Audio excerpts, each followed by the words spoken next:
하나님 말씀 마가복음 2장 18절부터 22절까지 보십시다.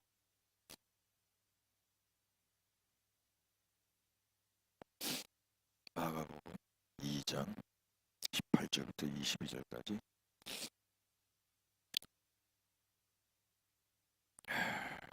다 같이 건강하신 분들 일어나셔서 한 목소리를 읽겠습니다.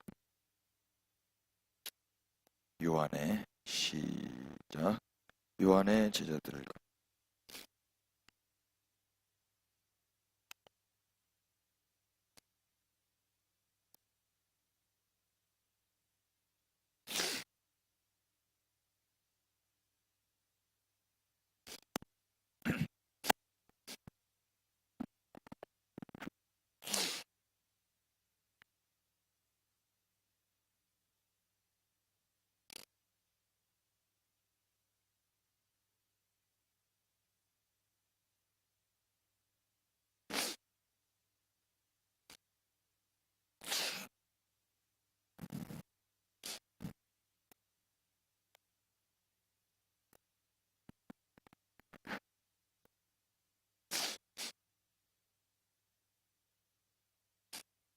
아멘.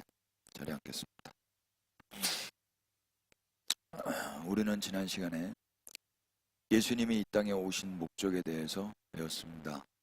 예수님은 병든 자들을 위해서 의사로 오셨고 죄인들을 부르러 오신 의인이셨습니다. 그에 비해서 인간들은 어땠죠? 크게 세 부류가 있었는데 첫 번째는 나병 환자였죠. 나병 환자는 자신의 열심이 예수님을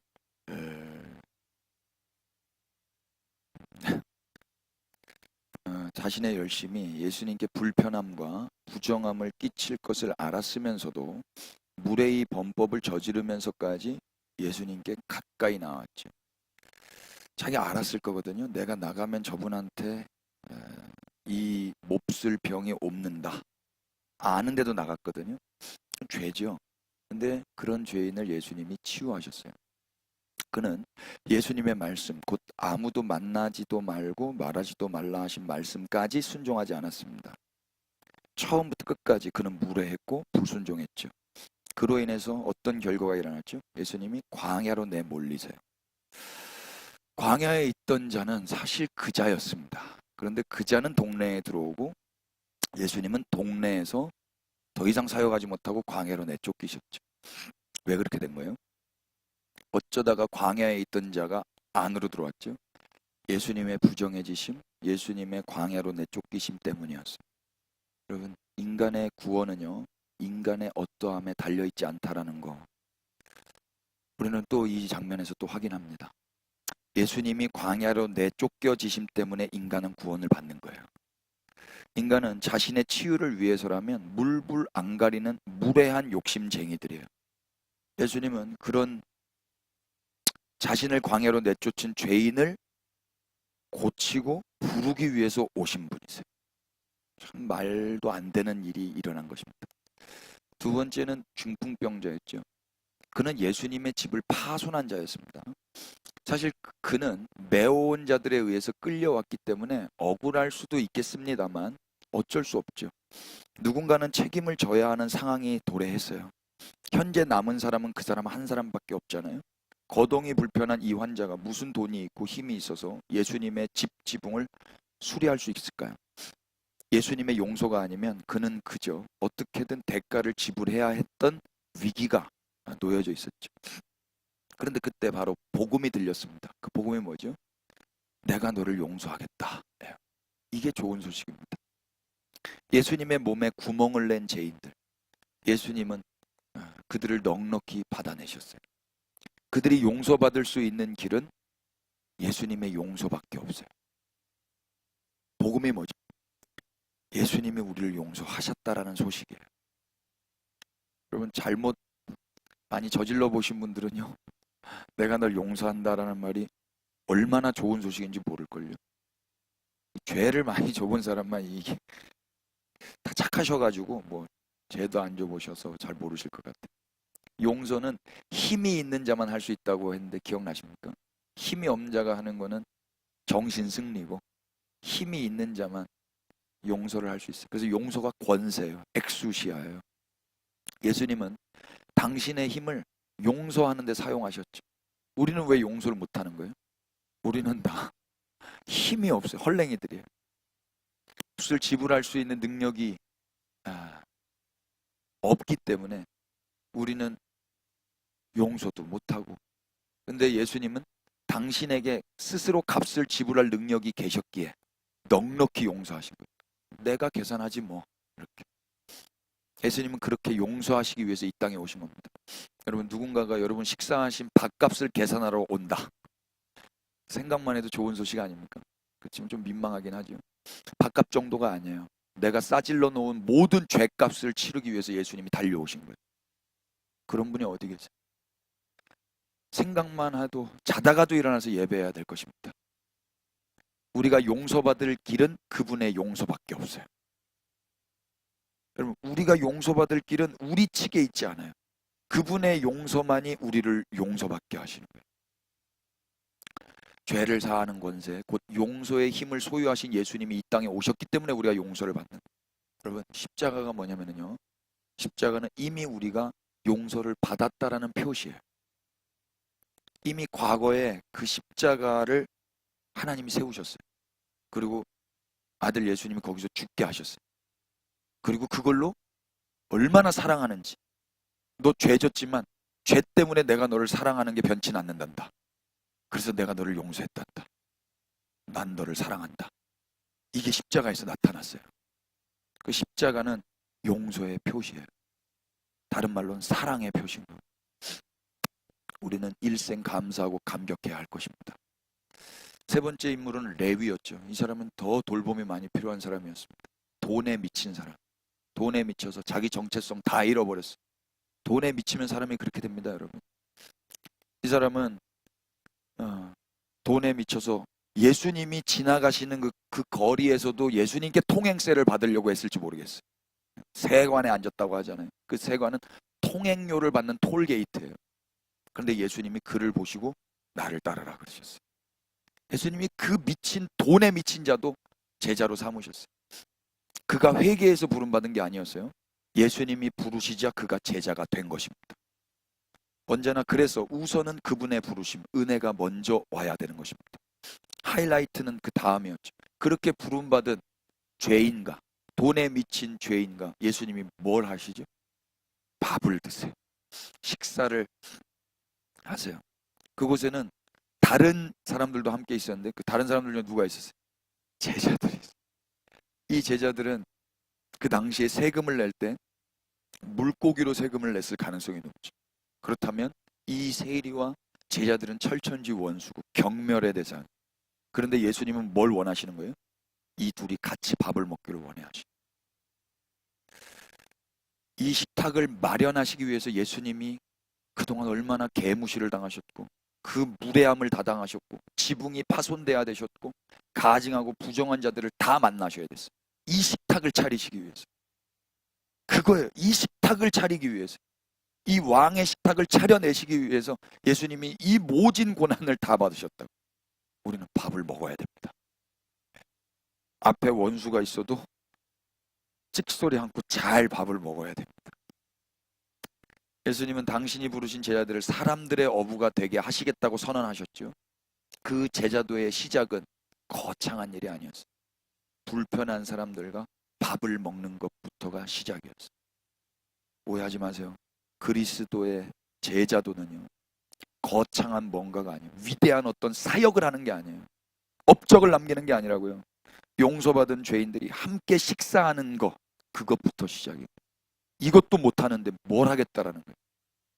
교회가 서로 얼굴을 마주보며 식사도 못한다면 그건 예수님의 제자로 첫걸음도 떼지 못한 우리 의연이 수준인 거예요. 그러니까 좋은 말 할 때 빨리 팀에 가입하셔서 서로 식사하시기를 바랍니다. 아직까지 팀에도 가입하지 않고 밥도 안 먹고 그 그리스도의 몸된 교회라고 말할 수 있어요. 피차 우리 주님 다시 오실 때까지 식사 잘 하시기를 축복합니다. 네, 아멘 해주셔서 감사합니다. 일부 예배 때는 아무도 아멘 안 했어요. 오늘은 그 이야기 다음에요. 본문 말씀 보실래요? 17절이 그렇게 끝나고 이제 18절입니다. 그 식사의 자리에서 또 다른 사람들이 질문을 해요. 18절 제가 볼게요. 요한의 제자들과 바리새인들이 금식하고 있는지라. 사람들이 예수께 와서 말하되 요한의 제자들과 바리새인의 제자들은 금식하는데 어찌하여 당신의 제자들은 금식하지 아니하나이까. 우리말 성경에는 생략되어 있지만 17절과 18절 사이에는 헬라어 접속사 그리고 역시 그리하여 또한과 같은 뜻의 헬라어 카이가 생략되어 있어요. 그러니까 무슨 말입니까? 17절과 18절은 떨어져 있는 이야기가 아니라 연결되는 이야기라는 거죠. 17절의 바리새인들의 서기관들의 질문은 어떤 질문이었죠? 부정해질 수 있는 자들과의 접촉으로 인한 일반적이지 않은 행동에 대한 그런 질문이었고, 지금 18절에 하고 있는 질문은 비교적 요한과 바리새인들의 제자들에 비해서 왜 예수님과 예수님 제자들은 경건 생활을 하지 않는가라는 그들의 태도의 삶에 대해서, 금식하지 않는 것들에 대해서 의문을 가지고 한 질문이었죠. 먹어도 뭐라 그러고 먹지 않아도 뭐라 그러고. 만약 우리가 예수님 곁에 있었다면 그들의 질문에 대해서 어떤 말로 예수님과 예수님의 제자들을 변호할 수 있을까요? 예수님이 이 땅에 오신 목적을 우리가 알고 있다면 할 말이 많겠죠. 예수님 오신 목적이 뭐라고 그랬죠? 예수님은 죄인을 다 불러 모아서 식사하는 게 목적이었어요. 그러니까 금식하지 않는 걸 가지고 트집 잡는 자들에게 우리는 이제 할 말이 있지 않습니까? 예수님 밥 먹으러 오셨어. 이걸 말해줘야 될 거 아니에요? 근데 또 여기서 우리 예수님이 금식을 안 하시는 분이셨나요? 40일 금식했잖아요. 근데 지금 얘네가 왜 이러는 거예요? 예수님은요, 티나게 금식을 안 하죠. 이 사람들은 티나게 금식을 하는 거고, 금식을 안 한 것 같은 거예요. 40일을 했는데도 멀쩡한 거예요. 이게 금식이에요. 금식을 하고 있는데도 너 왜 금식 안 해? 기도를 하고 있는데도 너 왜 기도 안 해? 막 이러고 있는 거죠. 저 같은 사람, 제가 기도 엄청 많이 하는 줄 알거든요. 목소리 듣고. 아니, 태어날 때부터 이랬어요. 참 오해하지 마세요. 이 목소리에 은혜가 된다. 아니, 그러면 임재범 씨한테 더 은혜를 받죠. AI에 보니까 임재범 씨 찬양이 그렇게 많이 올라와 있더라고. AI 임재범으로 온맘 다해를 그렇게 은혜롭게 불러요. 예수님은 금식을 하셨었어요. 그리고 또 제자들 입장에서 볼 때 지금 식사를 하는 게 어려울까요? 금식을 하는 게 어려울까요? 지금 이 원수들과 밥을 먹는 게 어려울까요? 아니면은 이 원수들 앞에 놓고 금식을 하는 게 어려울까요? 사람은 다 자기중심적으로 살기 때문에 불편한 사람과 식사를 하느니 차라리 굶는 게 어쩌면 더 편할지 모르겠어요. 저도 불편한 사람과 식사는 가급적 피하는 소심한 사람인데, 집회를 간다든지 하면은요, 웬만하면 밥을 안 먹으려고 그래요. 밥 먹자 그러면은 그 시간 피해서 딱 그 집회 할 때만 가고 막 이렇게 경향이 있거든요. 이들은 예수님께서 오신 목적이 무엇인지 전혀 모르고 있어요. 그렇기 때문에 왜 금식을 하지 않느냐고 묻고 있는 거죠. 사실 금식의 목적은 뭐죠? 오늘날 한국교회는 금식을 가지고 하나님께 단식 투쟁을 하고 때를 쓰는 것처럼 그렇게 하는데, 스가랴서 7장으로 가셔서 확인해 보십시다. 구약성경 스가랴 7장 4절. 만군의 여호와의 말씀이 내게 임하여 이르시되 온 땅의 백성과 제사장들에게 이르라. 너희가 70년 동안 다섯째 달과 일곱째 달에 금식하고 애통하였거니와 그 금식이 나를 위하여 한 것이냐? 너희가 먹고 마실 때 그것은 너희를 위하여 먹고 너희를 위하여 마시는 것이 아니냐. 스가랴서는 포로기 이후의 선지서거든요. 그러니까 이 말이 뭐예요? 나라가 망하고 성전이 파괴되고 쫓겨갔다가 다시 돌아온 다음에 지금 이 일가를 듣는 거거든요. 그러니까 5월 달에는 무슨 일이 있으면 성전 파괴가 있었고, 또 확신하지 않지만 7월 달에는 그달리아인가요? 그 사람이 잡혀갔을 때, 암살됐을 때, 그때 이제 애통에 애통하고 금식했던 것으로 나와 있어요. 그런데 그 금식, 그 애통도 결국 하나님을 위해서 한 게 아니었어요. 다 자기를 위해서 한 거예요. 먹는 것도 다 자기를 위해서 하는 거예요. 밥을 안 먹을 때도 나를 위해서, 밥을 먹을 때도 나를 위해서.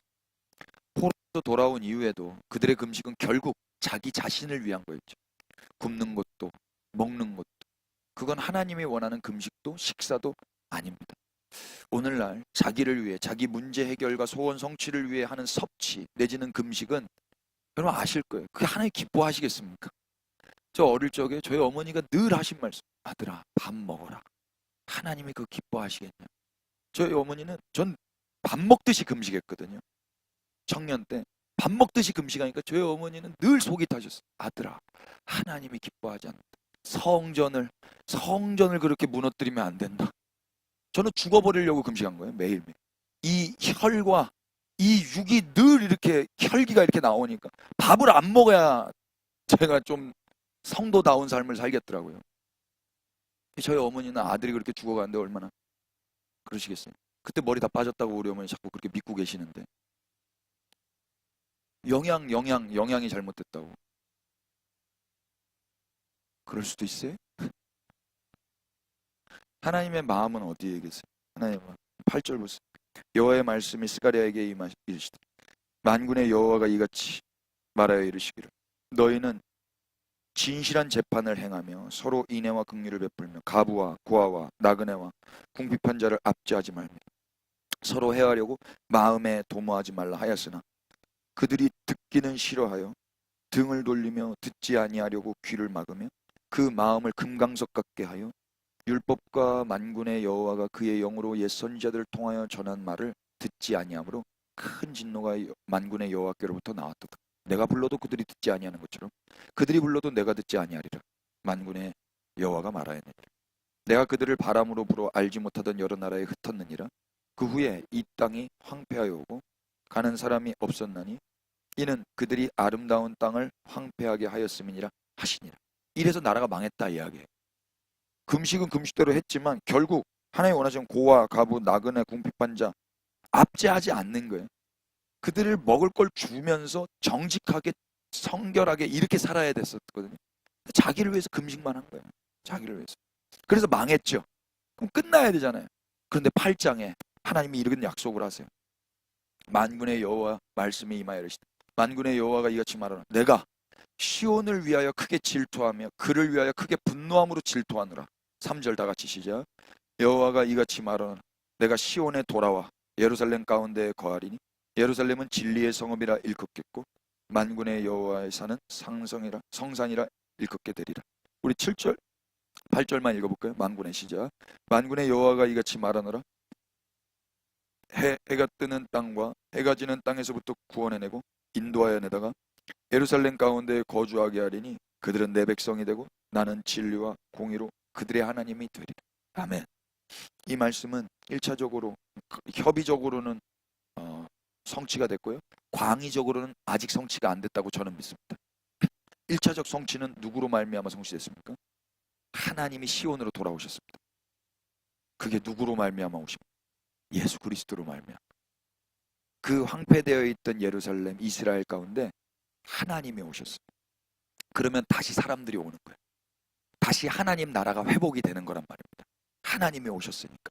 그런데 그건 이미 일어난 하나님 나라이지만 아직 완성된 하나님의 나라는 아닌 거예요.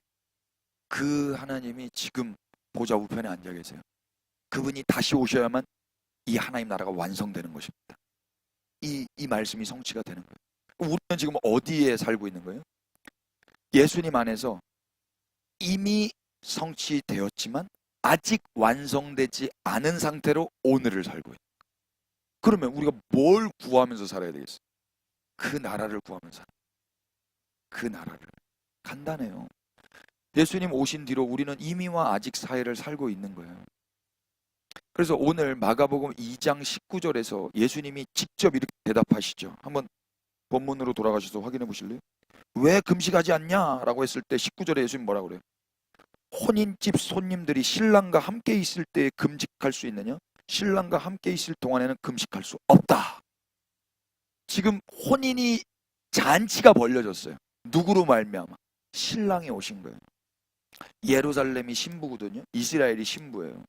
그 신부와 신랑이 함께 지금 혼인 잔치를 하고 있단 말입니다.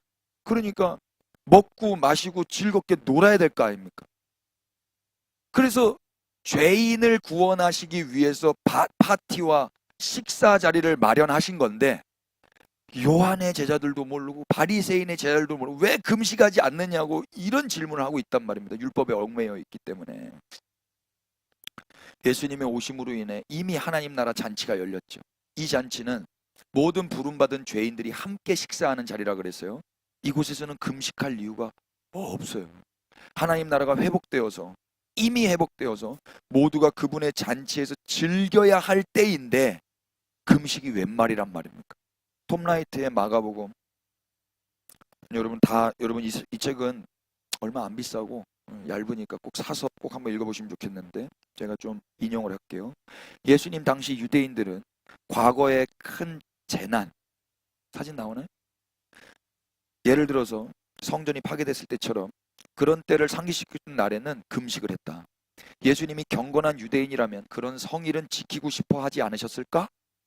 그런데 아니다. 왜요? 예수님은 회복, 새 생명, 이스라엘이 기다려온 새 출발을 시작하고 계셨다. 옛날 과거의 눈물, 금식하고 애통하는 그거 예수님 안 하시는 거예요. 왜요? 그분이 오신 게 이제 새롭게 시작된 거거든요. 이미 하나님 나라가 도래한 거 아닙니까? 근데 예수님 같이 울고 있으면 되겠어요? 오는 족족 울지 말라 그랬다고요. 성전은 옛날에 주어진 위대한 이정표에 불과했고, 예수님은 그 이정표가 가리키는 실제를 구현하신다. 예수님 몸이 성전이었잖아요. 예수님은 자기 백성 가운데 거하시며 그들을 구원하시는 하나님의 주권적인 현존이시다. 시온으로 하나님이 오신다 그랬는데 예수님이 오셨단 말입니다. 주권적 현존으로. 지금은 하나님이 시작하신 위대한 일들을 내다보아야 할 때이지, 이스라엘이 자신의 잘못과 부정 때문에 벌을 받던 시기를 돌아봐야 하는 때는 아니다. 그럼 이스라엘만 그래요? 오늘 우리는 우리도 예수님 오셨잖아요. 그럼 이제 뭘 봐야 되는 거예요? 하나님이 시작하신 위대한 일을 내다보면서 하루하루를 사는 거예요. 그런데 다 종교에 쩔어 있어서 내 잘못, 내가 실수한 거, 그것 때문에 울고 금식한 적 없으세요, 여러분? 그것 때문에 불안해서 금식했잖아요. 근데 그걸 주님을 위해서 한 거예요? 아니면 내가 불안해서 한 거예요? 속으로 다 말해버렸네. 저는 밥 먹듯이 금식한 게 나를 위해서 했다고요. 저를 위해서. 여러분들은 그러지 마시라고요. 제가 그때 20대니까 그 밥 먹듯이 금식하죠. 지금은 금식하면은 못할걸요. 하나님이 하라 그러면 해야 되겠지만, 금식할 때는 따로 있어요. 언제죠? 20절 보세요. 그러나 신랑을 빼앗길 날이 이르니니 그날에는 뭐 할 것이라? 이때 금식을 하는 거예요. 여기 우리말 빼앗기다라고 번역한 헬라어 아파이로는 들어올리다, 제거하다라는 뜻이에요. 곧 예수님이 십자가에 높이 들려 올려지셔서 제거당하신 그걸 의미하는 거죠. 예수님의 죽으심으로 인해 은혜를 받고 이미 시작된 하나님 나라에서 아직 도래하지 않은 하나님 나라를 갈망하는 자들이라면 이제 그들은 금식하며 살아야 할 것입니다. 또 우리 삶에 예수님을 빼앗긴 적이 있다면 그때는 금식해도 괜찮지 않을까 싶어요. 여러분, 예수님 많이 빼앗기지 않으세요? 돈에게 빼앗기고, 핸드폰에게 빼앗기고, 내 두려움에게 빼앗기고, 내 문제 앞에 빼앗기고, 다 예수님 다 빼앗겨 버리잖아요. 예수님과 함께 있었던 것 온데간데 없이 그냥 거기에 정신 팔려가지고, 그때는 곡기를 끊으시고 주만 바라보실 수 있기를.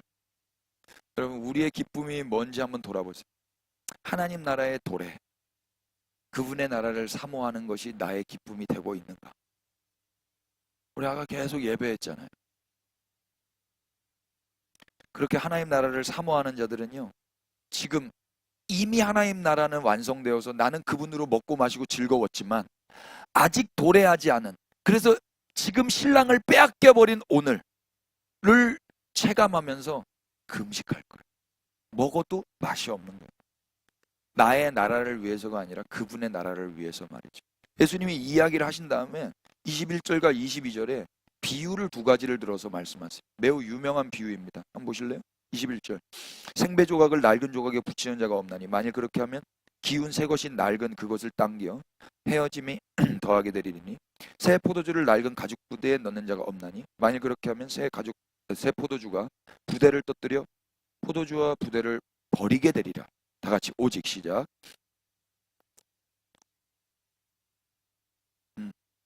이 비유 매우 유명하죠. 여러분 그 전에 어떻게 이해하셨는지 모르겠어요. 이 비유는 대체로 예수님의 가르침과 현재 이 예수님의 가르침을 받고 있는 그 사람들, 그러니까 유대인들이죠. 율법 아래에 있는 유대인들. 이 둘이 안 맞는 거예요. 예수님이 너무 급진적이잖아요. 그래서 대체로 당시의 사람들이 이해를 못했는데 곧 새 것과 새 포도 되시는 예수님을 받아내기 위해서는 그런 유대인들이, 그런 율법주의자들이 새 부대가 되어야 한다. 동일하게 우리도 예수님의 사람이 되려면 우리가 새 부대가 되어야 한다. 라고 설교되어 왔어요. 그리고 우리도 누군가에게 말할 때, 야, 너 새 부대 돼야 돼. 새 학기 때마다 그랬어요. 새 학기지? 그러면 네가 새 마음으로 새 학기를 준비해. 네가 먼저 새 부대가 되면 이제 그 안에 새로운 것들 잘 받아질 거야. 이렇게 충고나 격려 안 해보셨어요? 안 해보셨나 보네. 우리가 새 부대가 되어야 된다고 설교해 왔고 피차간에 그렇게 격려해 왔었던 걸로 저는 기억을 하고 있어요.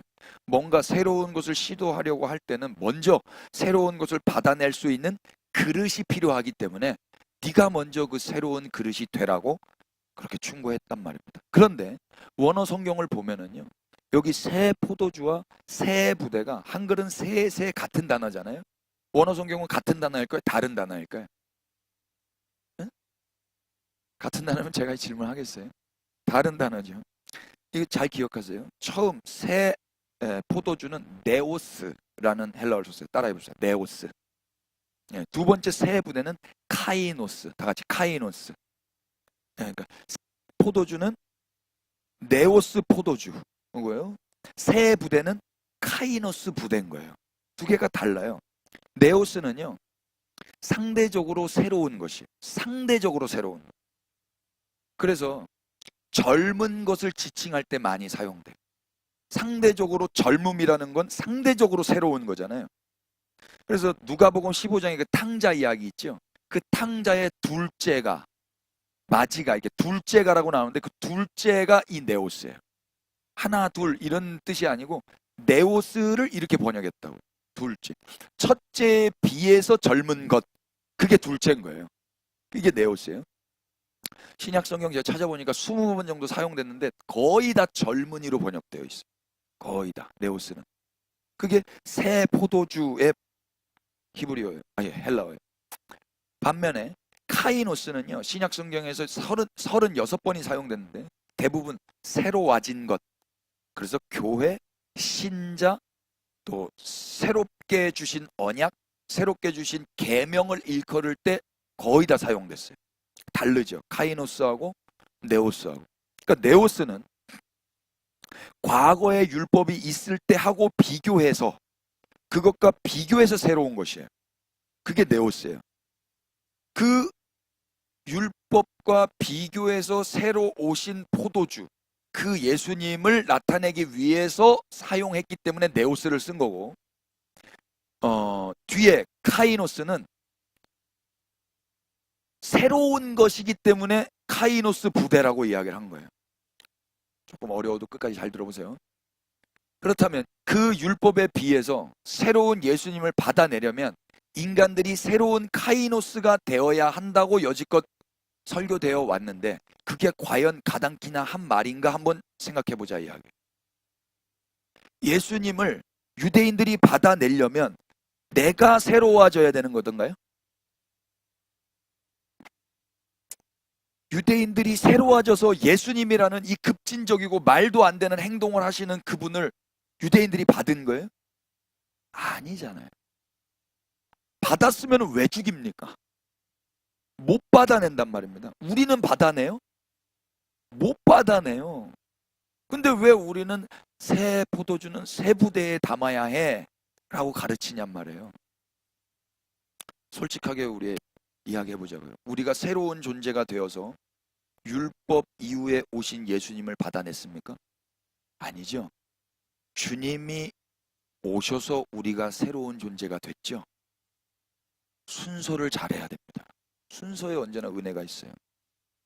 그래서 이 말씀은요, 그렇게 인간이 새로운 존재가 되어서 새로 오신 예수님을 받아내자라고 말해서는 안 되는 거예요. 대체로 수련회 때마다, 뭐 부흥회 때마다 새로운 존재가 되자라고 각오하고 선포하고 결단하지 않습니까? 오늘 또 새롭게 하여 주시옵소서. 되냔 말이에요. 됐으면 예수님이 왜 왔어요? 잘 보세요. 이 말씀은 지금 신랑이 빼앗긴 날에 금식해야 된다라는 말과 붙어 있는 비유예요.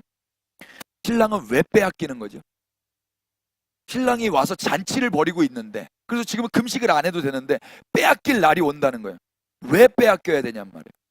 왜 들려서 찢겨지고 제거돼야 되냔 말이죠. 이미 오셔서 죄인을 부르시고 병든 자를 다 고치신 예수님. 그래서 함께 하나님 나라 잔치상을 차려놓고 식사하시는 그 신랑 되시는 예수님이 왜 빼앗겨야 되는가? 바로 이스라엘뿐만 아니라 오늘 우리 이방인들까지 당신의 나라에 초대되어 식사해야 되기 때문에 그런 거예요. 별로 감격 없으세요? 예수님이 그냥 이 성경 안에서만, 그 자리에서만 계속 먹고 거기서만 파티를 했다면 오늘 우리는 어떻게 되는 거예요? 이방인들은요. 그곳에서만 치유하시고 제자를 부르셨다면 오늘 우리는 어떻게 이스라엘의 하나님 나라 백성으로 초대받을 수 있냐 이야기예요. 신랑이 빼앗긴 날은 사실 그래서 죽음의 슬픔의 날이지만 그 날로 인해 우리는 아브라함의 자손으로 이스라엘 안으로 편입된 영광스러운 날이기도 한 거예요. 일반적으로 낡은 옷에 생배 조각을 붙이는 자는 있어요, 없어요?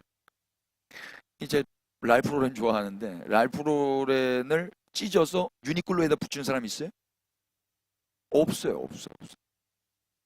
좋은 옷을 찢어다가 썩은 옷에다가 붙이는 자가 없단 말입니다. 둘 다 버리는 거예요. 둘 다. 포도주도 마찬가지예요. 새 포도주는 아직 발효가 되기 전에 포도주인 거예요. 발효가 되면 이게 팽창될 거 아닙니까? 그런데 그거는 더 땡땡한 부대에다가 넣어야 지금은 멀쩡해도 얘가 팽창돼도 받아낼 수 있는 그런 부대에다 넣어야 될 거 아니에요. 그렇기 때문에 낡은 부대에다 넣으면 지금은 넣었는데 얘가 터져버리잖아요. 그러니까 그런 건 없단 말입니다. 일반적이지 않다 이야기예요. 근데 예수님은 무슨 일을 하신 거예요? 새 부대도 없고 새 옷도 없는 현실 가운데 오신 거예요. 이 세상에 새 부대가 있어요?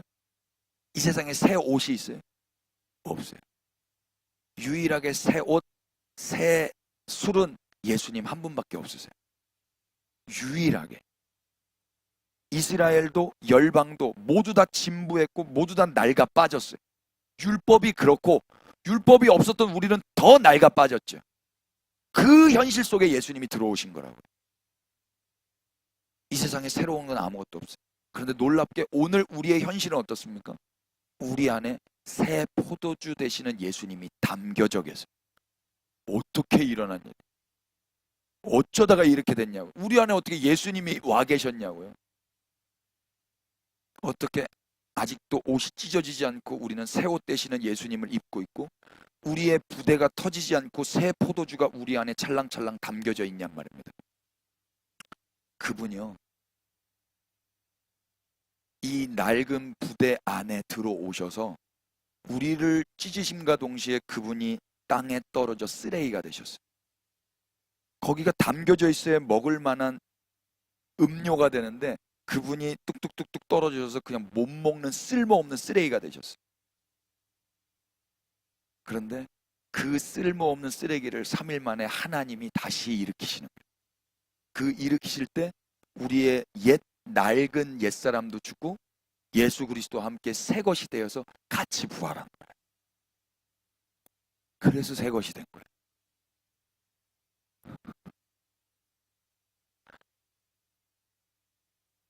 새 포도주가 오셔서 우리에게 담겼죠. 그래서 그분을 받아낼 수 없는 인간들에 의해서 그분은 터지고 쏟아지시고야 마셨어요. 그래서 그분이 땅에 떨어져서 쓸모없는 포도주처럼 부정케 되셨어요. 그러나 그 부정케 되신 예수님을 하나님이 지극히 높이셨어요. 그래서 그분의 죽으심으로 인해 우리는 우리의 공로 하나도 없이 그저 그분과 연합되어 지금 그분을 품고 있는 새 부대가 된 거예요.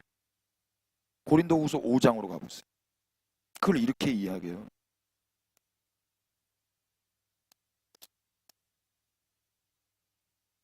14절, 그리스도의 사랑이 우리를 강권하시는도다. 우리가 생각하건대 한 사람이 모든 사람을 대신하여 죽었은즉 모든 사람이 죽은 것이라. 그가 모든 사람을 대신하여 죽으심은 살아있는 자들로 하여금 다시는 그들 자신을 위하여 살지 않고 오직 그들을 대신하여 죽었다가 다시 살아나신 이를 위하여 살게 하려 함이라. 그러므로 우리가 이제부터는 어떤 사람도 육신을 따라 알지 아니하노라. 비록 우리가 그리스도도 육신을 따라 알았으나 이제부터는 그같이 알지 아니하노라. 17절 다 같이 시작. 그런즉 누구든지 그리스도 안에 있으면 새로운 피조물이라. 이전 것은 지나갔으니 보라 새 것이 되었도다. 아멘. 새 것이 되었다라고 선언하죠. 여기서 번역한 헬라어가 뭘까요? 네오스일까요? 카이노스일까요?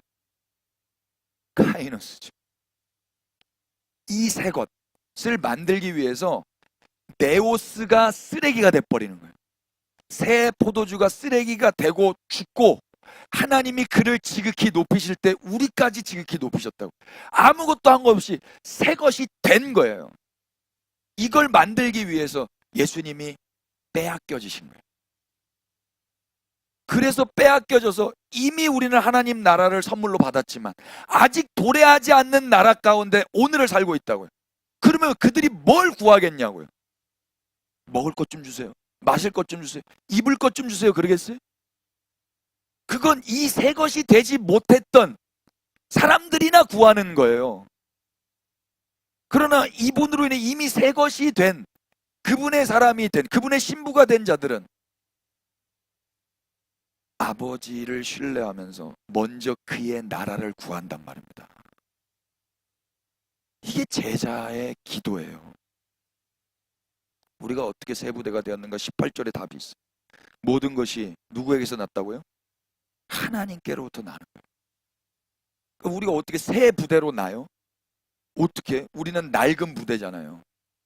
유대인들은 율법 안에 낡은 부대였고 우리는 율법도 없는 낡은 부대예요. 그 새 포도주를 받아낼 수 없는, 들이받는, 우리가 찢어져야 되는 그런 부대인데 우리가 이게 뭐 꼬매가지고 우리가 코팅해가지고 그분을 받아내고 있는 게 아니란 말입니다. 어쩌다가 우리가 새 부대가 된 거예요? 하나님으로부터 난 거예요. 이게 하나님의 역사인 거예요. 하나님의 역사 안에 예수님은 찢어 죽여져야 되는 십자가를 필연적으로 감당하셔야 됐었고 그 안에 우리의 옛 사람들이 있었던 거고 율법도 거기에서 그렇게 속량되어진 거란 말입니다. 모든 것이 하나님으로 났어요. 그러면 이제 무엇을 하며 살아야 돼요? 우리는 어떻게 살아야 돼요? 이방인인 우리도 하나님 나라를 선물로 받았잖아요. 유대인만 먼저 지금 받았고 잔치를 벌이고 있었는데 이방인인 우리도 이 예수님 덕분에 이 십자가 덕분에 지금 아까 우리 마가복음 1장은 십자가 지기 전이지 않습니까? 십자가 지기 전에 예수님과 하나님 나라 잔치를 하고 있었어요. 근데 예수님이 금식할 때가 있다 그러고 죽으시러 간단 말입니다. 그걸 통해서 우리가 뭐가 됐냐면 우리도 하나님 나라 잔치에 참여하는 하나님 나라 백성이 됐다고요. 여기서 하나님 나라는 이스라엘의 하나님이에요. 그 스가랴서에서 시온을 질투해서 오시겠다고 하신 그 하나님 말입니다. 거기 안에 우리 이방인들도 들어가서 우리가 잔치를 하고 있는 거예요. 그런데 우리는 둘 다 알고 있는 거죠. 예수님 덕분에 잔치도 하고 있는데 예수님이 신랑이 빼앗겨서 찢겨지셔서 지금 그분이 아직 완성되지 않는 나라 가운데 저 우편에 앉아 계시네. 그러면 그들이 뭐 하면서 살아야 되겠냐고요. 그분 앞에 나 먹을 것 좀 더 주세요. 나 입을 것 좀 더 주세요. 나 마실 것 좀 더 주세요. 무엇을 먹을까, 무엇을 입을까, 무엇을 마실까를 구하면서 살겠어요. 그건 이방인들이 하는 거라고요. 우리는 이방인이 이제 더 이상 아니란 말입니다. 이스라엘의 하나님 나라 잔치에 초대받은 하나님 나라 백성이 되게 하시려고 십자가를 지셨단 말입니다. 하나님 나라를 관념적으로 생각하지 마세요. 1세기 당시의 이스라엘 사람들처럼 우리는 예수님을 본 적이 없어요. 지금 이 사람들 예수님을 보고 잔치에 참여했죠. 우린 예수를 본 적이 없어요. 그런데 놀랍게 우리가 하나님 나라 백성이 됐다. 그게 십자가의 신비인 거예요. 우리도 역시 잔치에 참여해서 이미 그분과 함께 용서받은 다른 제자들과 함께 식사하는 혼인집에 초대되었어요. 우린 그러면 어떻게 살아요? 마냥 기뻐하고 감격하는 것입니다. 그러나 아직 그분의 나라가 완성되지 않았기 때문에 그날이 올 때까지 우리는 하나님의 나라를 구하며 금식해야 되는 것입니다. 하나님 나라를 위해서 누가 금식할 수 있을까요? 오늘날 교회 안에서 누가 내 문제 말고 하나님 나라 이제 오시옵소서 때문에 금식할 자가 있겠냔 말. 누가복음 12장으로 가보세요.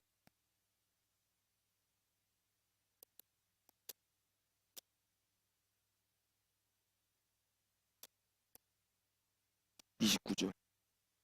너희는 무엇을 먹을까 무엇을 마실까 하여 구하지 말며 근심하지도 말라. 이 모든 것은 어떤 백성들? 세상 백성들이 구하는 것이라. 너희 아버지께서는 이런 것이 너희에게 있어야 될 것을 아시느니라. 여러분, 우리도 하나님이 아버지가 됐어요, 안 됐어요? 됐어요. 누구로 말미암아? 예수님이 빼앗겨지심으로 말미암아. 예수님을 빼앗겼어. 그래서 우리가 이스라엘의 하나님이 우리 아버지가 되신 거예요. 하나님이 아신단 말입니다. 걷다 대고 이것 주세요 저것 주세요 그럼 돼요? 이제 뭘 구하는 거예요? 다만 너희는 그의 나라를 구하라. 그러면 이런 것들을 너에게 더하시죠. 적은 무려 무서워 말라. 여러분, 무서워 마십시다. 전 너무 무서웠어요.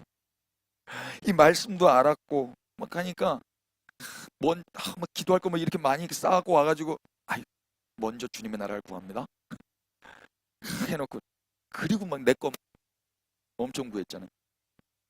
무서워서 그런 거예요. 무서워. 이거 안 구하면 잘못될까 봐. 무서워하지 말래요. 너희 아버지께서 그 나라를 너희에게 주시기를 기뻐하시느니라. 33절 보세요. 읽어보실래요? 시작. 너희 소유를 팔아 구제하여 낡아지지 아니하는 배낭을 만. 우와. 소유를 팔아 구제하여 낡아지지 아니하는 배낭을 만. 어떤 배낭? 낡아지지 않는 배낭이에요. 우리가 지금 어디에서 어디로 넘어? 낡은 부대에서 새 부대가 되게 하셨죠. 그런데 또 우리가 낡은 배낭 되면 되겠어요? 낡은 배낭 안 되려면 어떻게 하는 거예요? 소유를 팔아 구제하는 거예요. 이게 자기를 부인하고 사랑하고 베풀고 나누는 삶이란 말입니다. 기독교인은요, 이걸 윤리적으로 도덕적으로 이렇게 하는 게 아니에요. 먼저 그의 나라를 구하는 일환으로서 내 소유를 팔아서 드리는 거예요. 예수님의 소유가 전 소유가 다 팔려져 버렸어요. 예수님이 포도주인데 포도주가 남들한테 먹혀야 가치가 있는 거 아닙니까? 근데 땅에 떨어져 썩어져 버렸지 않습니까? 땅에 스며들었단 말입니다. 그걸 누가 먹어요? 그런데 그걸로 우리가 구제를 받았다고요. 우리가. 그래서 낡아지지 않은 배낭이 만들어졌잖아요. 우리도 또 그 삶을 살라는 거예요. 그러니까 무슨 자기를 부인하고 자기 십자가를 지고 날 따라와. 이게 이 말이에요. 그러면 또 누군가가 낡아지지 않은 배낭이 되는 거예요. 우리가 새 부대가 된 것처럼 누군가도 새 부대가 된다고요. 낡아지지 않은 배낭이 된다고요.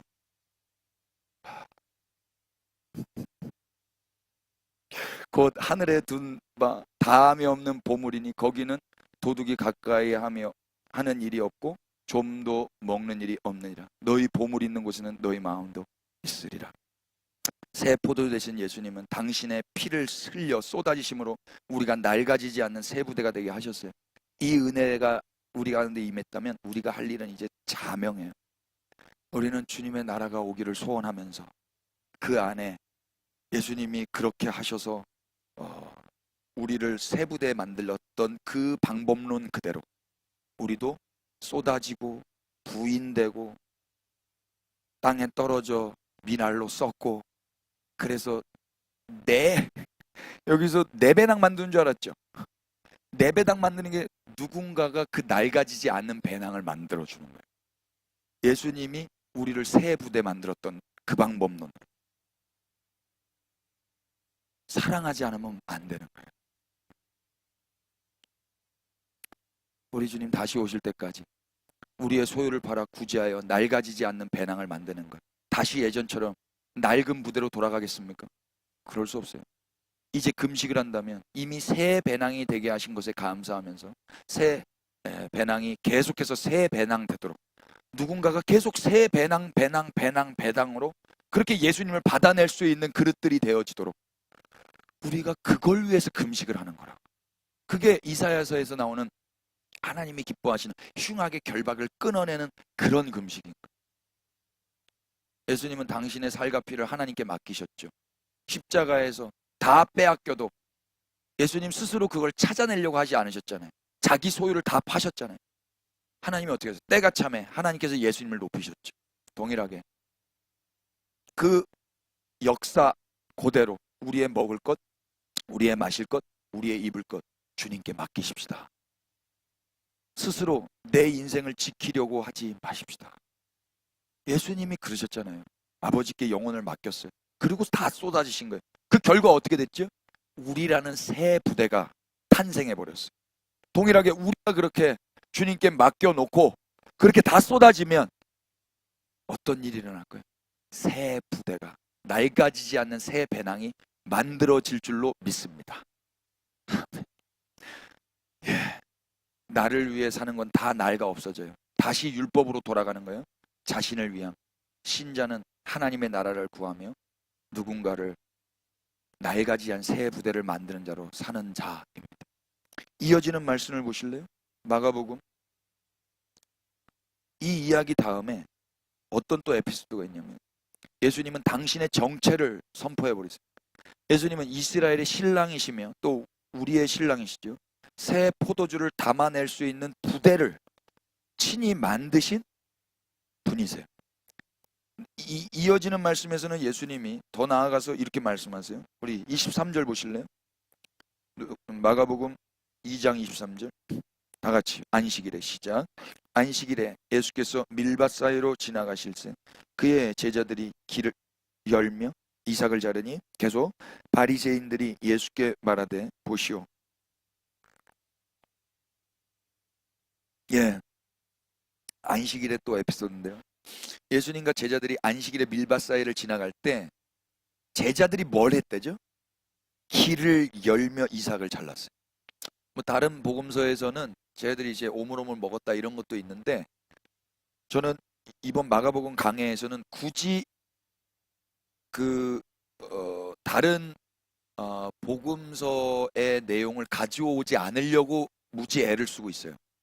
이 본문 안에서만 가지고 말씀을 전하려고 애를 쓰고 있거든요. 왜냐면 그래야만 또 이 본문 안에 담겨져 있는 것들이 더 풍성하게 풀어질 수 있기 때문에. 그래서 이 마가복음 안에는 다른 복음서와는 달리 안식일에 제자들이 먹었다라는 기록은 없어요. 이 벼 이삭을 먹었다, 밀 이삭을 먹었다 이런 기록은 없는데, 제자들이 뭘 했다 그러죠? 길을 열며 이삭을 잘랐다 그래요. 길을 열며. 이걸 보고 바리새인들이 예수님께 제자들을 안식일에 하지 못할 일을 했다고 하면서 정죄를 했어요. 여기 23절 우리말 길을 열다라고 번역한 헬라어는요 포이에오예요. 포이에오는 메이크예요. 만들다, 생산하다, 다른 말로 또 준비하다라는 뜻도 있어요. 이게 포이에오인데, 그러므로 다른 말로 이 본문을 번역하면은요, 안식일의 제자들은 뭘 한 거냐면 예수님이 뒤에서 오고 계시고 앞에서 길을 열고 가는데 예수님의 오실 길을 준비한 거예요. 제자들이 그림을, 예수님보다 제자들이 앞에 있어요. 그리고 그 길을 열면서 간 거예요. 포이에요. 길을 만들면서 간 거예요. 길을, 없는 길을 생산하면서, 없는 길을, 주님이 오실 길을 준비하면서 갔다고요. 이걸 기억하셔야 돼요. 우리가 주의 오실 길을 준비하는 자로 살기를 기도했잖아요. 그게 뭔지 오늘 여기서 나오는 거예요, 여러분. 그러나 이 엄청난 주의 오실 길을 준비하는 제자들이 바리새인들 눈에는 그저 안식일에 하지 못할 일을 한 것에 불과한 거예요. 다른 안목이죠. 그들에게는 예수님의 오실 길을 준비하는 것보다 자신의 법을 지키는 게 더 중요했던 거예요. 예수님이 오시는 길을 준비하는 게 더 중요한 거 아닙니까? 그것이 안식인 줄도 모르고 말이죠. 예수님이 오셔야만 참된 안식이 오는데 이들은 율법 안식일을 안 지켰다고 지금 정죄를 하고 있으니 얼마나 무지한 겁니까? 참된 안식은 예수님이 오셔야 완성되는 것입니다. 이에 제자들을 정죄하는 바리새인들에게 예수님께서 누구를 빗대어서 자기를 이야기하시죠? 25절 보세요. 예수께서 이르시되 다윗이 자기와 및 함께 한 자들이 먹을 것이 없어 시장할 때에 한 일을 잊지 못했느냐? 그가 아비아달 제사장 때에 하나님의 전에 들어가서 제사장 외에는 먹어서는 안 되는 진설병을 먹고 함께 한 자들에게 주지 아니하신.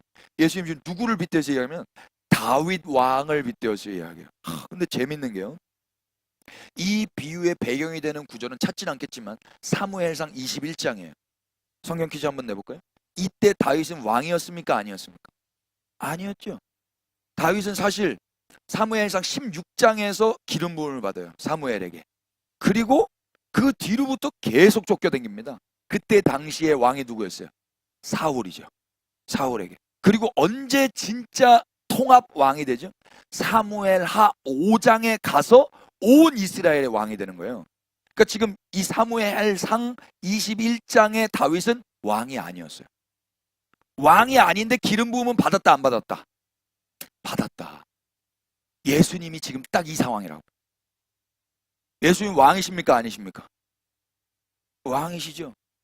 그런데 예수님 왕 아니신 거예요. 근데 기름 부음 받았어요 안 받았어요? 세례 받았잖아요. 내가 너를 사랑한다 아들아. 공생애를 시작하셨지 않습니까? 그런데 공생애를 시작했는데 왕으로 알아봐요 안 알아봐요? 안 알아보잖아요. 그러니까 막 정죄하고 난리 난 거 아닙니까? 예수님이 똑같이 그렇게 이야기를 합니다. 다윗처럼. 다윗이 왕이 돼야 안 돼요? 그럼 예수님 왕이 되실까요 안 되실까요? 되시죠. 예수님 역시 이 땅에 오셔서 세례를 받으시고 공생애를 시작하셨지만 아직은 바리새인들이 시비를 건 만큼 만만한 신세였어요. 아무도 예수님을 왕으로 인정하지 않았어요. 그러나 예수님은 당신을 누구라고 칭하세요?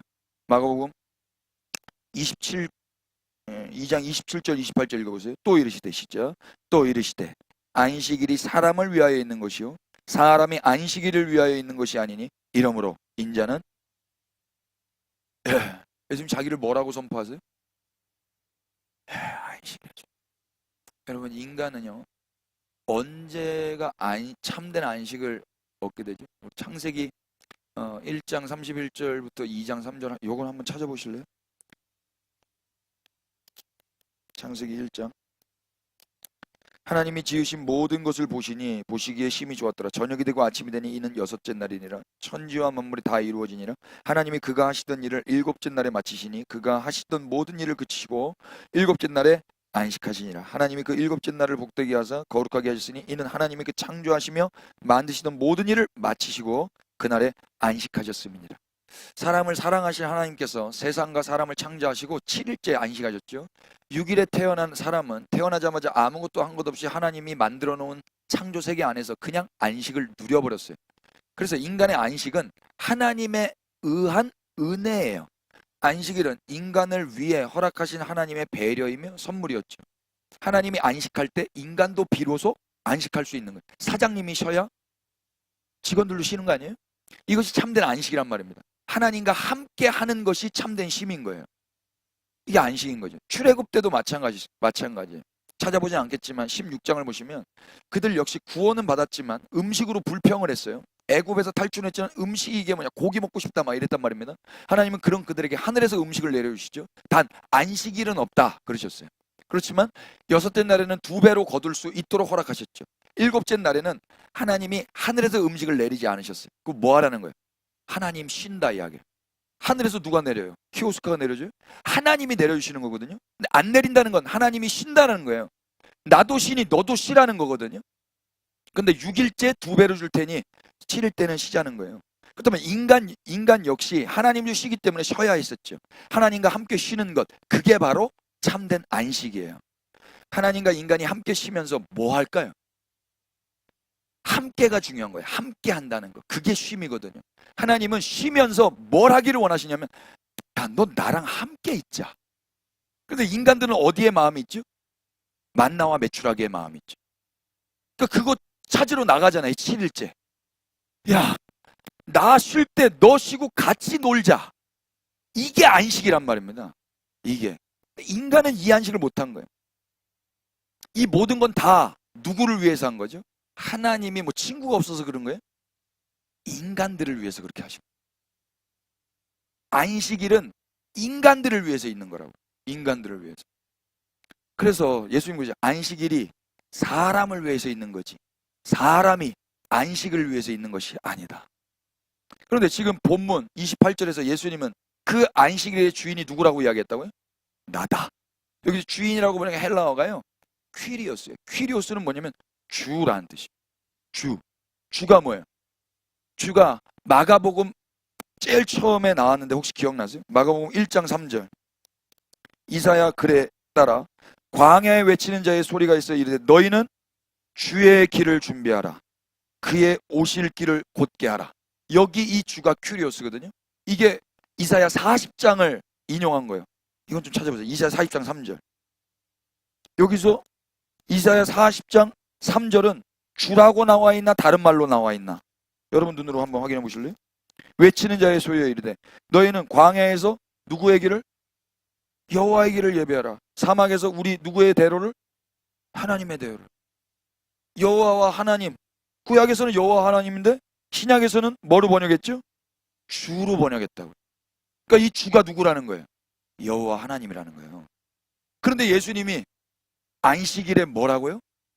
주라는 거예요. 그 무슨 이야기예요? 내가 하나님이다라는 거예요.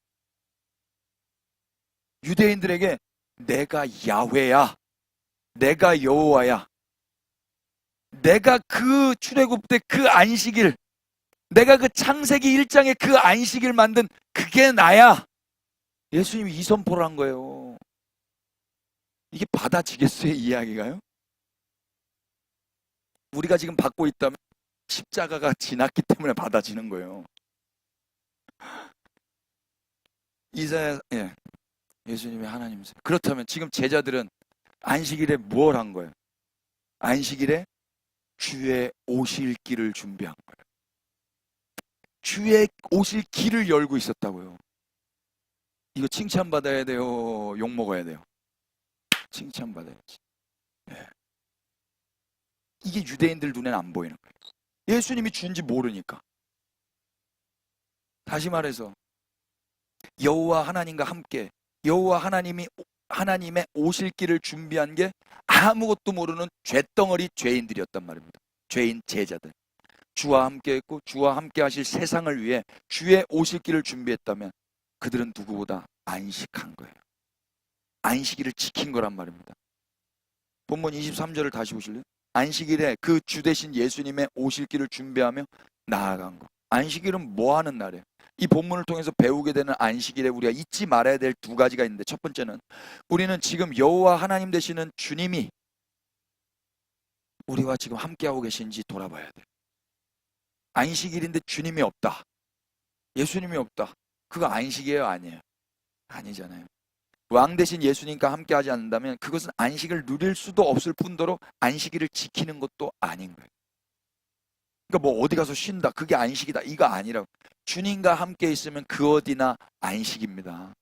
두 번째는요. 우리는 우리에게 참된 안식을 주시는 분, 또한 이 땅에서 참된 안식을 주실 분이 예수님인데 그분의 오실 길을 준비하고 있는가? 안식일에. 우리의 안식일에 주님 되시는 분, 이분이 오셔야만 이 세상에 참된 안식이 오는 거잖아요. 그럼 우리가 뭐 해야 되는 거예요? 제자로서. 그분의 오실 길을 준비하는 거라고요. 길을 열고 포위해요. 길을 준비하고 생산하고 만들어내는 거라고. 그분의 오실 길. 그럼 어떻게 하면 그분의 오실 길을 준비하겠어요? 가장 안전하고 가장 바람직하고 가장 성경적인 게 뭐예요? 그의 나라를 먼저 구하는 거예요. 예, 어서 오십시오. 당신의 나라를 우리가 기도합니다. 어서 오십시오. 이걸 그래서 먼저 구하라고 가르쳐 주신 거예요. 뭐 거창한 사역이 아니라 그분의 나라를 구하는 거라고요. 그분이 왕으로 오시는 나라.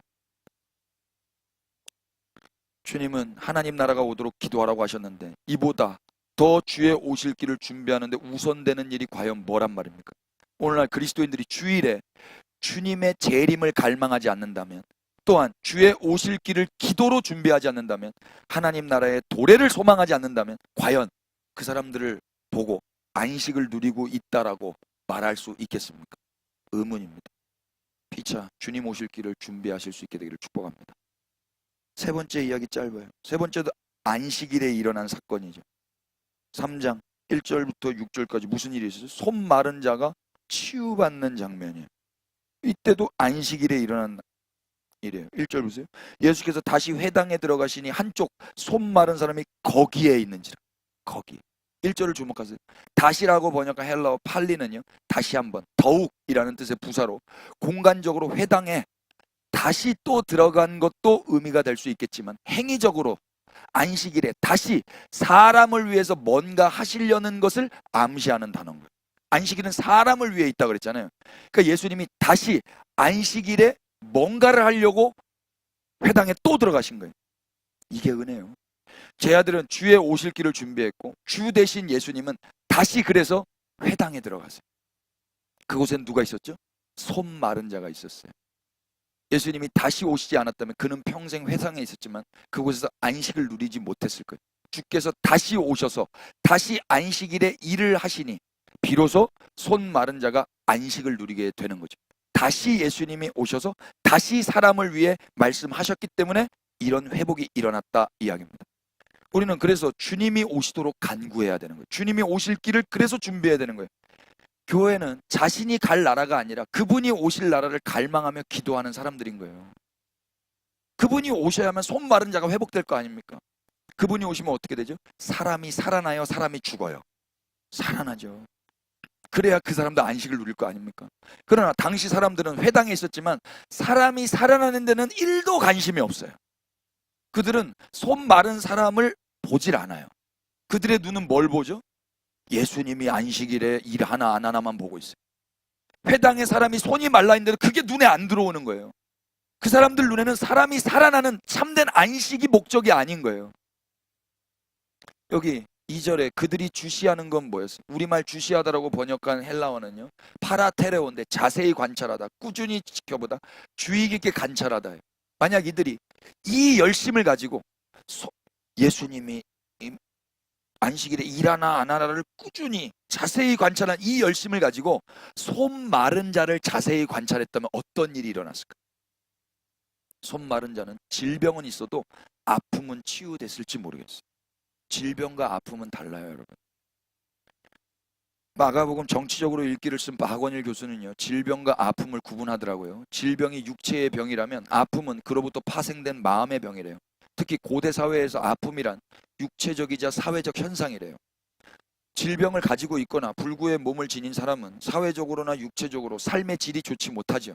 그러므로 병 고침이란 육체적으로 건강의 회복뿐만 아니라 사회적으로도 인간관계의 회복과 삶의 질이 개선되는 거예요. 아프면 삶의 질이 꽝이거든요. 여러분 깨어나십니까? 주 대신 예수님이 다시 오셔서 하신 일이 무엇인가? 바로 이거였어요. 삶의 질을 회복시키시고 아픔과 질병을 회복시키시고 다시 공동체 안에서 사람다운 사람으로 예배하며 살 수 있게 하신 이 모든 것.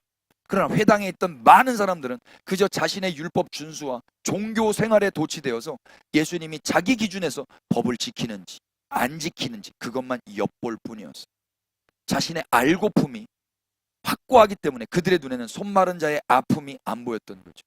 예배당에 뭔가 알려고 오는 거 여러분 아닙니다. 예배당에 사람들이 왜 오는 거예요? 뭔가 알고 싶다. 아니요. 예배당은 예배하기 위해서 오는 거예요. 제발 엿보러 오지 마세요. 방송 들어오시는 분들도 오늘 또 무슨 말 하나 이거 엿보러 오지 마시란 말이에요. 예배를 드리셔야지. 우리가 예수님의 마음으로 산다면 함께하는 자들의 아픔을 볼 수 있어야 될 거예요. 그게 신앙 공동체. 교회는 지식 공동체가 아니잖아요. 4절 말씀 한번 보실래요? 그들에게 이르되 안식일에 선을 행하는 것과 악을 행하는 것, 생명을 구하는 것과 죽이는 것 어느 것이 옳으냐 하시니 그들이 아무 말도 못해. 선한 일은 뭐죠? 종교행위 하는 겁니까? 안식일에 출석하는 겁니까? 아니요. 사람 살리는 거. 예수님은 결국 안식일에 다시 오셔서 뭐 하시죠? 이 사람 살려놓고 6절 보니까 이 일로 인해서 예수를 죽일까 의논하는 일이 벌어져요. 이래서 예수님이 죽음의 위협을 당하신다고요. 그래도 예수님은 다시 오셔서 사람을 살리셨죠. 예수님은 당신의 목숨보다 뭐가 우선이었던 거예요? 사람 살리는 게 우선이었던 거예요. 예수님은 그래서 안식일에 손 마른 사람과 함께 계셨고 그를 보셨어요. 질병과 아픔으로 철저히 버림받은 자와 함께 계셔 주신 거예요. 그 결과 그 사람은 회복되죠. 그의 어떠함 때문에 회복되는 게 아니라 예수님의 다시 오심, 예수님의 봐주심, 손 내밀라고 말해주심이 그를 회복케 하신 거예요. 이처럼 주께서 함께 하셔야만 회복이 일어나요. 안식이 일어나요. 그래야 참된 안식을 누리게 되고 사람이 살아나요. 예수님 그래서 오신 거예요. 동일하게 이 예수님이 사망에 갇힌 우리에게도 찾아와 주신 것을 믿으십니까? 어떻게 오셨죠? 예수님은 안식일 전날 십자가에 달려 보혈을 흘려 죽임당하세요. 그리고 안식일에 어디에 내려가시죠? 깊은 수호를로 내려가죠. 안식일에 손 마른 자 있는 회당이 아니라 안식일에 지옥 구덩이로 내려가신다. 거기 왜 내려가셨을까요? 거기에 죄가 있었어요. 아멘 안 해주셔도 상관없어요. 안식일에 예수님은 사망 가운데 계셨어요. 죽음 가운데 계셨다고. 깊은 사망 가운데. 왜 거기 계신 거예요? 왜 거기 오신 거예요? 내가 사망 가운데 있었는데 그래서 예수님은 꼭 안식일에 거기 오신 거예요. 사망 가운데 여러분 저와 여러분들이 있었던 거 믿으시기 바랍니다. 우리는 손 마른 정도가 아니라 목이 말라 죽어버렸고요. 우리 안에 생명이 흐르지 않았어요. 우리는 모두 다 죄와 허물로 죽은 사망 시체들이었어요. 예수님이 거기로 오신 거예요. 스스로는 회복될 수 없는 소망 없는 자들, 구조될 수 없고 사망의 깊은 구덩이에서 구원받을 수 없는 절망 가운데 있는 자들에게 예수님이 친히 오신 거예요. 오실 수 있는 방법은 그분이 죽으시는 거예요. 하나님은 그런데 그렇게 죽음당하신 예수님을 안식 후 첫날에 보란듯이 부활시키세요. 그래서 사망에 갇힌 우리도 함께 일으키시는 거예요. 이로써 우리는 생명을 얻게 되는 것입니다. 그게 안식일 날이랍니다. 예수님이 왜 안식일에 깊은 사망 가운데 오셨어요? 이유가 뭐였어요? 거기에 우리가 있기 때문에. 안식일이 그 사람을 위해 있는 것이기 때문에. 안식일이 저라는 죄인 이 한 사람을 위한 것이었기 때문에 안식일에 그 사망 가운데 오셨다고. 안식일은 선을 행해야 되는 날이기 때문에 예수님이 당신이 악이 됐다 할지라도 사람 살리는 선한 일을 하시려고 그 사망 가운데 안식일 날 내려오셨다. 안식일은 생명을 구하는 날이기 때문에 생명 대신 예수님이 사망이 되어서 우리에게 오셨다. 예수님은 그래서 사망 가운데 오셔서 사망 가운데 있는 우리들을 구원하셨어요. 우리는 그 예수님의 소식을 듣고 찬양하는 거예요. 이 소식을 듣고 감격하는 자라면 이제 그 사람은 예수님이 주가 될 거예요. 유대인이건 이방이든 당신만이 나의 여호와 하나님 왕이십니다. 그렇다면 그렇게 예수님을 주로 고백하는 자의 갈망이 무엇이어야 하겠습니까? 뭐가 갈망이겠어요? 뭐가 기도 제목이어야 되겠어요? 다시 오시겠다고 하신 주님이 다시 오시는 게 우리의 갈망. 내가 갈 천국이 아니라 그분이 오셔서 영광을 받으실 그분의 나라, 그걸 구하는 거야. 그래서 교회는 이제 주의 오실 길을 준비하는 제자로 사는 거예요. 주님이 오고 계셔. 우리는 그 앞에서 길을 포위해요. 만들면서 가는 거예요. 주님 어서 오십시오. 주님 어서 오십시오. 저는 참 주님이랑 이렇게 가는 줄 알았거든요. 오늘 제자들을 보니까 주님이랑 이렇게 가는 거였어요. 주님 빨리 오세요. 주님 어서 오세요. 제가 이거는 다 하겠습니다. 어서 오세요. 우리 몸된 교회가 저는 그런 교회가 되길 바라요. 또 다른 교회들도 이렇게 주님 오실 길을 예비하는 안식일에 사람 살린 은혜로 말미암아 다른 갈망 품지 않고 주님이 모두의 주가 되시는, 그래서 주님만 홀로 찬양받으시는 그날을 갈망하는 그런 교회들이 나타나기를 소원합니다. 기도하십시다. 왕 되신 주님, 우리가 주님을 기다립니다. 주님만이 소망이시며 생명 되십니다. 사람을 위해 안식일을 허락하신 주님, 사망 가운데 있는 우리에게 친히 찾아오신 주님을 찬양합니다. 주님은 안식일의 주가 되셨습니다. 이제는 우리의 안식보다 주님이 더욱 소중해 버려졌습니다. 이제 주의 오실 길을 준비하는 자로 살기를 원하오니 주님 다시 오시는 그날까지 생명 주신 주님을 사랑하며 주의 오실 길을 준비하며 살아가게 하옵소서. 또한 온 교회가 한 소망을 품고 주님의 재림을 대망하며 살아가게 하옵소서. 대림절 첫 번째 주일에 그런 교회들이 일어나기를 소원하오니 주여 역사하여 주옵소서. 안식일의 주인 되신 예수 그리스도의 이름 받들어 기도 올렸습니다. 아멘.